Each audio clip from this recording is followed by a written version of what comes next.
Right, so the cutting arm bar from top, right? So I'll shoulder, when we sweep from the shoulder crunch, we'll often land on top like this.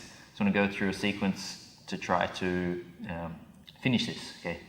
So first off, I usually try to put my shin across their hips, right? This just stops his legs from coming in. So when I say that, it's like my foot's hooked against his leg, my whole shin kind of blocks both legs. So he's trying to bring either leg in, and that's difficult to get. Okay. If you don't do that, they're probably going to get their legs in.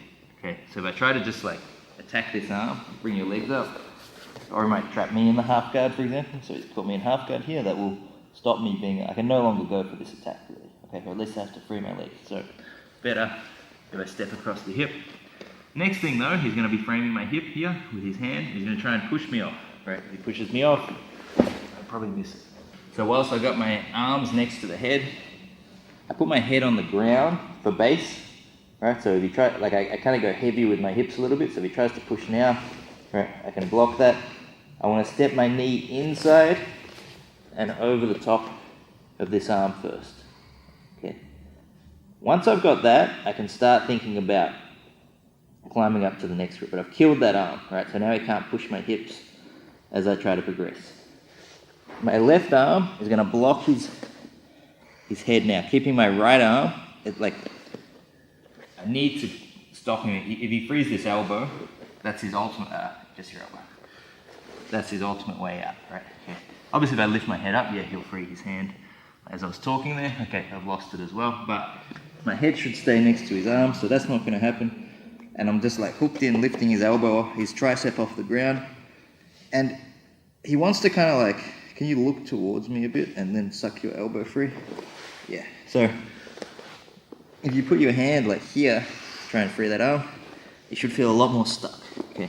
So my hand's blocking, and I use that until my knee can do the same thing. So my leg that was killing the arm replaces my arm here, and I pressure his head. This doesn't feel, it's not enjoyable, but I'm now keeping his head stretched away from his arm so he can't turn it. Now I've got two free hands basing on my head.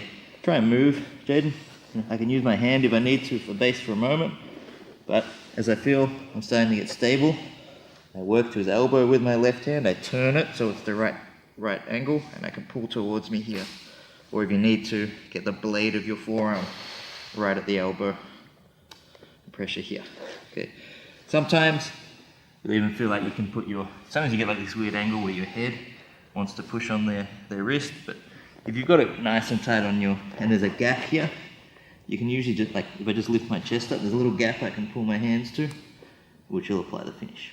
So again, we stretch our opponent out, they're driving towards us, right, so we step on the leg, sweep, right, my first thing, drop this leg, go across with my shin, he's going to be framing with his arm, I want to beat that arm, kill that arm, frame against the head, bring my shin in front, okay, start to move his arm up, and attack the cutting arm bar here. Just lastly with the angle, don't be too high up, like here he's probably going to free his elbow, okay. I want to be like almost 90 degrees here. The more 90 degrees, the harder it is to suck the arm free as he tries to pull away.